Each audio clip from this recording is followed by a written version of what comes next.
And also അത് bull's eye അല്ല കേട്ടോ. നിങ്ങൾക്ക് അങ്ങനെ തോന്നിയാ? അത് ബ്രെയിനകത്ത് ഡോപ്പമിനെ റെപ്രസെന്റ് ചെയ്യുക. ഡോപ്പമിൻ എന്തിനുള്ള ഹോർമോണാന്ന് പറയോ? ഹാപ്പിനെസ് തരുന്ന ഹോർമോണാ അല്ലേ? നമുക്ക് ഈ ഡോപ്പമിൻ എന്ന് പറയുന്നത് ഭയങ്കര സന്തോഷം ഉണ്ടാക്കുന്ന കാര്യമാണ്. നമ്മുടെ സന്തോഷത്തിൻ്റെ ഹോർമോണാണ്. അപ്പോൾ ഈ ഡോപ്പമിൻ കിട്ടാൻ വേണ്ടിയിട്ട് നമുക്ക് കുറച്ച് ചില സാഹസികമായ ചില കാര്യങ്ങൾ ചിലപ്പോൾ ചെയ്യേണ്ടി വരും. നമ്മൾ ഈ ഫോണിൽ ഇങ്ങനെ സ്ക്രോൾ ചെയ്തിരിക്കുമ്പോഴൊക്കെ നമുക്ക് എന്താ കിട്ടണേ? ഒരു ഡോപ്പമിൻ റഷ് കിട്ടുന്നുണ്ട്. അതുകൊണ്ടാണ് നമുക്ക് ഇതിനോട് അഡിക്ഷൻ ഉണ്ടാകും. നമുക്ക് ഇങ്ങനെ ഡോപ്പമിൻ തന്നുകൊണ്ടിരിക്കുന്ന സാധനങ്ങളോടൊക്കെ നമുക്ക് നല്ല അഡിക്ഷൻ ഉണ്ടാവും. ഓക്കെ, അപ്പോൾ ഇത്തരത്തിലുള്ള ഡോപ്പമിൻ കിട്ടുന്ന കാര്യങ്ങളോട് ഒരു ഭയങ്കര താല്പര്യം തോന്നുകയും അത്തരം കാര്യങ്ങൾ ഇച്ചിരി ഒളിച്ചും പാത്തുവാണെങ്കിലും ചെയ്തേക്കാം എന്നൊക്കെ കുട്ടികൾ വിചാരിക്കുന്ന ഒരു പ്രായം കൂടിയാണ് അല്ലേ? ഈ പ്രായത്തിൽ നിന്നെയൊക്കെ ഉണ്ടല്ലോ കെട്ടിയിട്ട് ഞാൻ ശരിയാക്കും, ഞാൻ പറയുന്നിടത്ത് നീ ഡോപ്പമിൻ അന്വേഷിച്ചാൽ മതി എന്നൊക്കെ പറഞ്ഞാൽ കുട്ടികൾക്ക് വർക്കാവില്ല. അപ്പം നമ്മൾ അവരോട് കമ്മ്യൂണിക്കേറ്റ് ചെയ്യുന്ന രീതി ശ്രദ്ധിക്കണം. കുട്ടികളുടെ ഇടയിലേക്ക് ഒരു മൈക്കൊന്ന് ഹാൻഡ് ഓവർ ചെയ്യാൻ പറ്റുമോ? ഞാൻ കുട്ടികളോടൊരു കാര്യം ചോദിക്കട്ടെ. ഫോർ എക്സാമ്പിൾ, കുട്ടിക്ക് ഭയങ്കര നാണക്കേട് ഉണ്ടാകുന്ന ഒരു ഇൻസിഡൻറ്റ് സ്കൂളിൽ നിന്ന് ഉണ്ടായിന്ന് വിചാരിക്കൂ. നമ്മളെ സ്കൂളിൽ നിന്ന് ആരെങ്കിലും ബോഡി ഷെയിം ചെയ്തു അങ്ങനെ വിചാരിക്കൂ.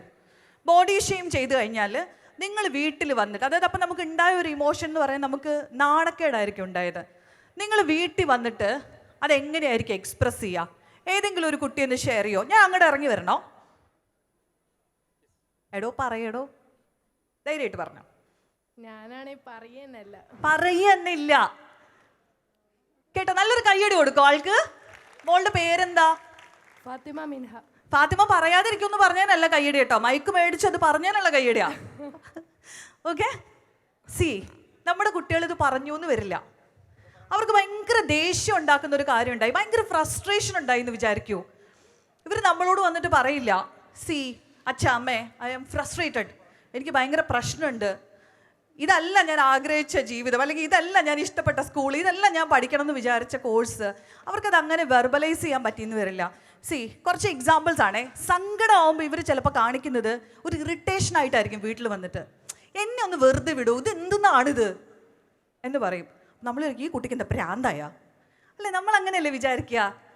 അല്ലെങ്കിൽ വാ തുറന്ന് കാര്യം പറയണം അല്ലേ? പക്ഷെ എന്തോ പ്രശ്നം, ഇവരുടെ ഇമോഷൻസിൽ കിടന്നിട്ട് ഇവരിങ്ങനെ കളിച്ചുകൊണ്ടിരിക്കുക. അപ്പോൾ ഇവർക്കൊരു ക്ലാരിറ്റി ഉണ്ടാവില്ല, ഇതെങ്ങനെ പറഞ്ഞു തരണം അവർക്ക് മനസ്സിലാവില്ല. ചിലപ്പോൾ ആങ്സൈറ്റിയും ഫിയറും ഒക്കെ ആയിരിക്കും. ആങ്സൈറ്റി ഉണ്ടെങ്കിൽ അത് നമ്മുടെ ഗട്ട് ഹെൽത്തിനെ പോലെ എഫക്റ്റീവ് അല്ലേ? പിള്ളേർക്ക് ചിലപ്പോൾ വയറുവേദനയായിരിക്കും. സ്ഥിരം വയറുവേദനയുള്ള കുട്ടികളെയൊക്കെ ഡോക്ടറിൻ്റെ അടുത്ത് കൊണ്ടുവരുമ്പോൾ ഡോക്ടർ ഒരു പ്രശ്നവുമില്ല. പക്ഷേ ഈയിടെയായിട്ട് ഡോക്ടേഴ്സ് വളരെ കാര്യമായിട്ട് ചോദിക്കാൻ തുടങ്ങിയിട്ടുണ്ട്, സ്ട്രെസ് ഉണ്ടോ എന്ന് ചോദിക്കാൻ തുടങ്ങിയിട്ടുണ്ട് അല്ലേ? സ്ട്രെസ് ഉണ്ടെങ്കിൽ അത് നമ്മുടെ ബോഡിയിൽ മാനിഫെസ്റ്റ് ചെയ്യും പല രൂപത്തിൽ. അപ്പം നമുക്ക് അറിയില്ല കുട്ടിക്ക് എന്താണ് ശരിക്കുള്ള പ്രശ്നം. ലോൺലിനെസ് ആണെങ്കിൽ വീട്ടിൽ നിന്നൊരു ലോൺലിനെസ് ഫീൽ ചെയ്യുന്നുണ്ടെന്ന് വിചാരിക്കൂ. വീട്ടിൽ നിന്ന് എങ്ങനെ ലോൺലിനെസ് ഫീൽ ചെയ്യാൻ? എനിക്ക് എത്ര പേരൻസിന് ഡെഡിക്കേറ്റഡ് ആയിട്ട് ഇവർക്ക് കൊടുക്കാൻ സമയമുണ്ട് അല്ലേ? പേരൻസ് ആത്മാർത്ഥമായിട്ടൊന്ന് പറയോ, കുട്ടി നമ്മളോടൊന്നൊരു കാര്യം പറയാ, എനിക്കൊരു കാര്യം പറയാനുണ്ടെന്ന് പറയുമ്പോൾ നമ്മൾ എങ്ങനെ അവരോട് റെസ്പോണ്ട് ചെയ്യുക? നമ്മളിങ്ങനെ തോണ്ടിക്കൊണ്ട് പറയേ, എടി കേൾക്കണ്ടടി പറയേ, സത്യമാണോ? നിങ്ങൾക്ക് സമ്മതിച്ചു? നമുക്ക് കേൾക്കുമ്പോൾ ഒരു കുറ്റബോധമൊക്കെ തോന്നും. നമ്മൾ ചിലപ്പോൾ സമ്മതിച്ചു തരുമെന്ന് വരില്ല. നമ്മൾ കേൾക്കണ്ടല്ലോ, നമുക്ക് തിരക്കില്ലേ, നമുക്ക് ജോലിയില്ലേ എന്നൊക്കെ നമുക്ക് തോന്നാം.